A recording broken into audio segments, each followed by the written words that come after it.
Information-fueled. Opinion-driven.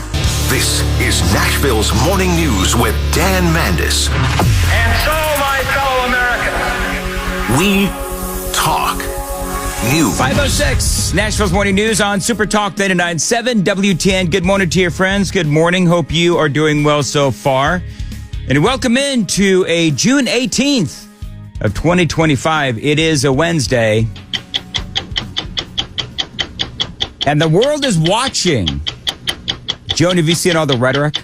Oh, yes, and it's on hyper rhetoric. Iran is saying tonight a great surprise will occur. Oh. Israel is saying that if you thought that the Patriot attacks against Hamas were incredible, just wait for the next 24 hours.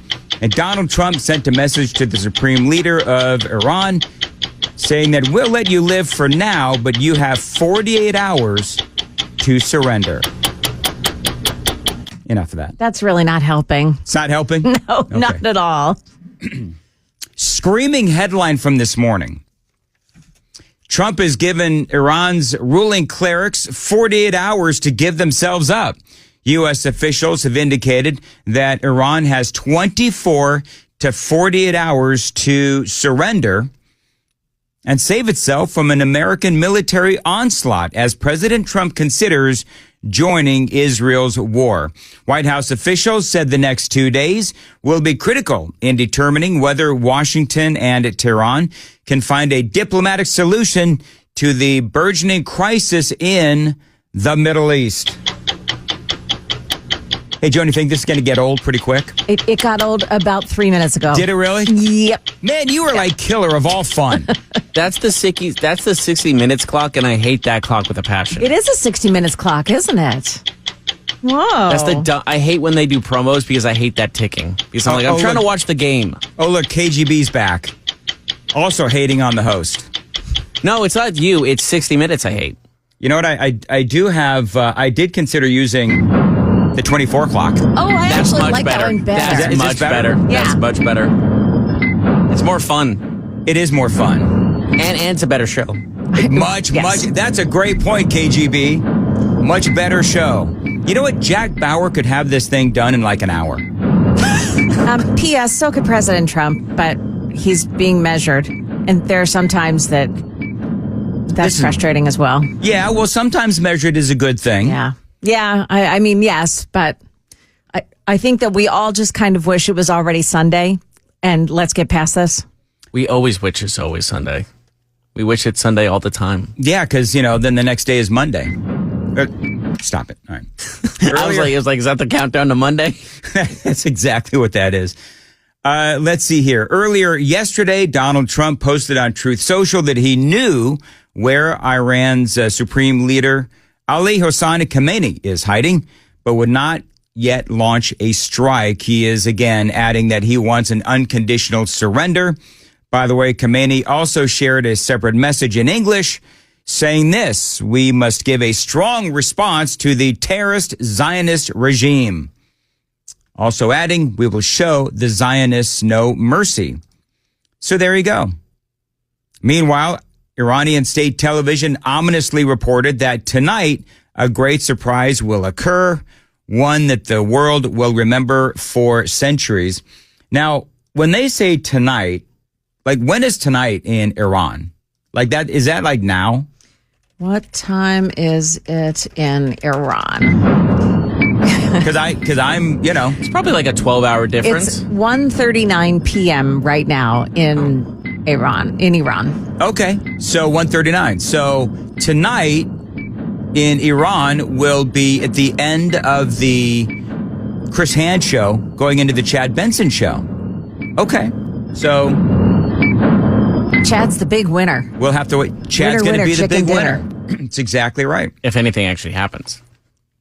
Well, let's be honest. I mean, Iran has been bloviating for, years and years and years and years. And they've also carried out many terrorist attacks. And so we'll have to through their proxies and so forth. And so, everybody, it's like a war of, you know what it feels like? It feels like the war of words before the war. That's what it feels like. They say that amid the threats, Donald Trump is said to be considering a U.S. strike on Tehran following a Situation Room crisis talks with security advisors. So President Trump has been given 3 options by advisors about how he should deal with all of this. And as the Daily Mail puts it, how the president should utilize the largest military in history. Our military should assist Israel in demolishing Iran's nuclear program, according to the New York Times. So Trump was provided these 3 options. The first, they say, and most basic option was the U.S. providing intelligence and jets for refueling Israeli airplanes on bombing missions as they go through all of that. The second option, including American and Israeli joint forces on Iran. And the most hawkish, they say, the most hawkish option provided a plan for a U.S.-led military campaign that included B-1 and B-2 bombers, aircraft carriers, and cruise missiles launched from submarines, according to The Times. So I don't know, which do you think it's going to be? Joan, you have an opinion? By the way, the Daily Dan poll today, watch us on YouTube and take the Daily Dan poll, like and subscribe, throw the host a bone, and give us a thumbs up, too. I don't get nearly enough thumbs up on the YouTube.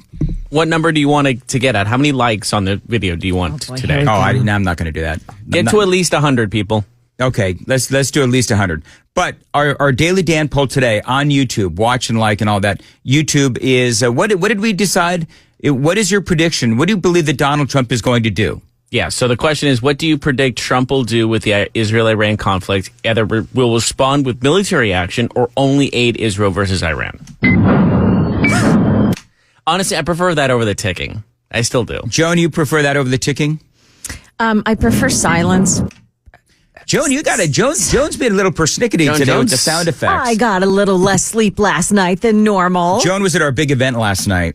The big event. So we're gonna talk about that at 5:35. One of my favorite parts of these kind of events are meeting folks that we've been communicating with on, for example, the Super Text line. So we'll get into that. We do have a lot of serious business to discuss. I think that this is one of those topics. There seems to be an update every couple of hours. As a matter of fact, I should be logged into Truth Social this morning. I'm not. Joan, I hope you are. KGB, if you could. By the way, welcome back, KGB.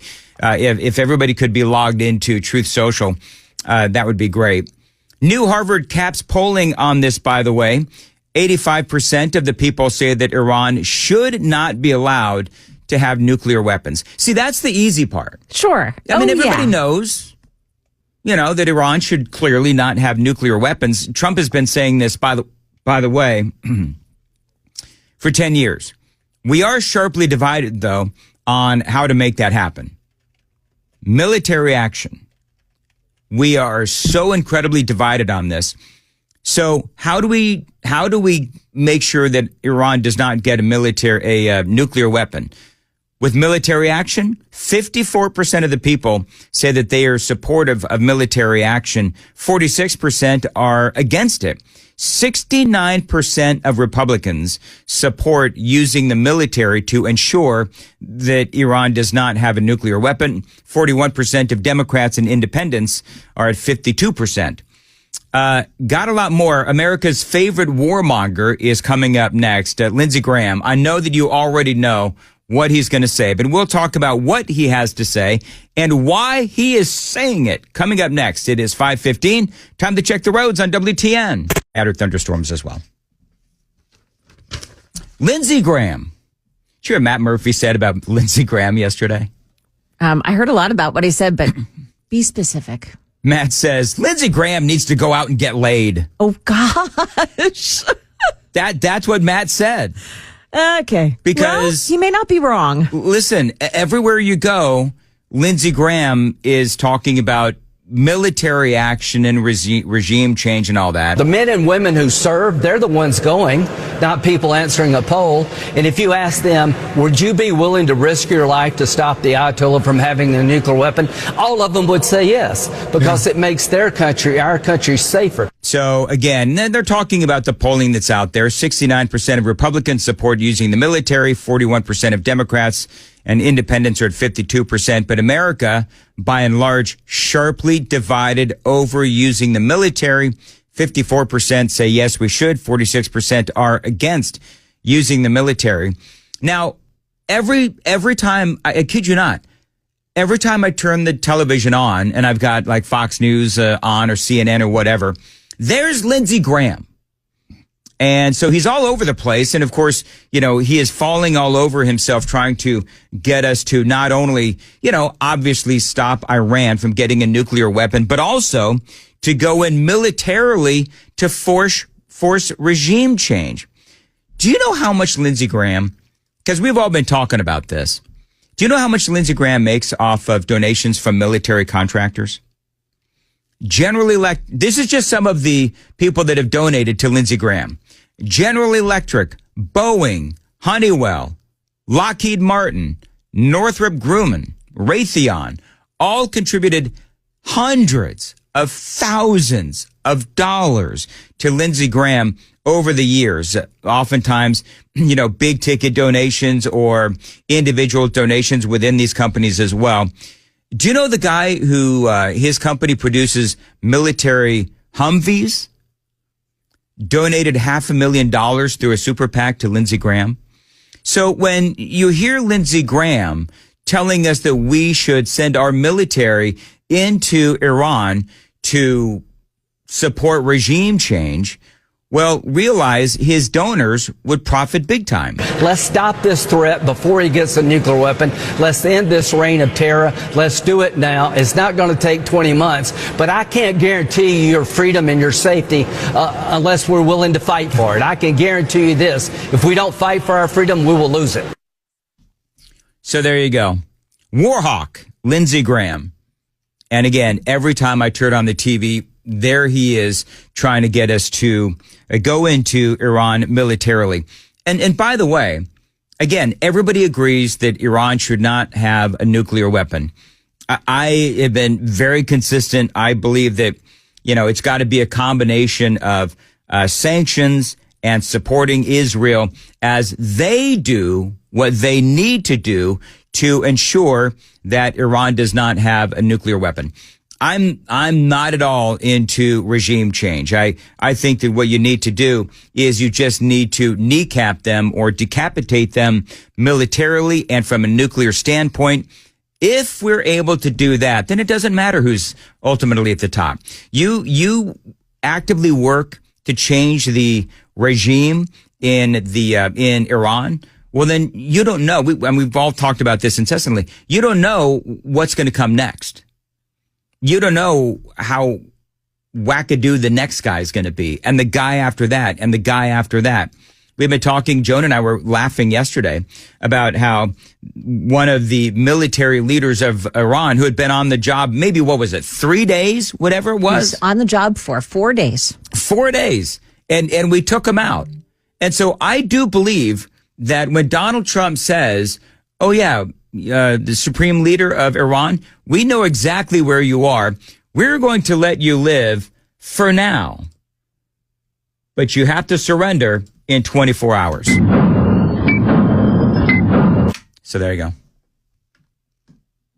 By the way, one of my favorite sound bites today is Donald Trump and the example is how consistent he has been over the past 10 years. 10 years. He has been talking about Iran and their nuclear weapons. I will stop Iran from getting nuclear weapons, and we won't be using a man like Secretary Kerry that has absolutely no concept of negotiation, John Kerry, who's making a horrible and laughable deal, who's just being tapped along as they make weapons right now. He's been very consistent. And you know what's funny, Joan, and I know that you remember this because I certainly do. When Donald Trump was out on the campaign trail, you had all of these different Democrats and yes, people in the media as well. And they were all talking about how Donald Trump was going to bring us into World War III. Oh, Do you remember all of that? Yes, I do. Insanity. It was like, Well, we were on the brink of World War III because Donald Trump took the worst possible option given to him in a slideshow. The dangers of a deranged president retaining control over a nuclear hyperpower. We cannot wait around while Donald Trump is in control of the nuclear weapon. Your objection to potentially going into World War III cannot be procedural. The biggest danger of the Trump presidency is that we are always just a Trump whim away from nuclear war. I mean, if you want to go see that, Joan, that is like a 2.5 to 3 minute video. And they only scratched the surface Oh, yeah. on all of these accusations against Donald Trump and how he was some sort of a warmonger and he was going to be a bull in the china shop and he was going to tweet us into World War III. Remember all of that? Ugh. And it was also ridiculous, especially when you look back and you realize the great lengths that Donald Trump is going to try to keep us out of World War III. But we don't know what he's going to do right now. I just went over the 3 options that the president has. You know, we can go all in, or basically we can support Israel as they go or continue to go all in. So we'll have to wait and see what the president does. There have been some indications that he is looking at possibly joining the fight militarily with Israel against Iran. But we don't know how much of that is bluster, right? So remember, with all of this rhetoric, there's also a lot of mind games that are being played as well. So we don't really know what Trump is really thinking. There's a lot of messaging going on, and it's weird because it's like in the morning he'll say, well, I don't have any interest in military action ourselves against Iran. And then by the afternoon, his message has completely changed.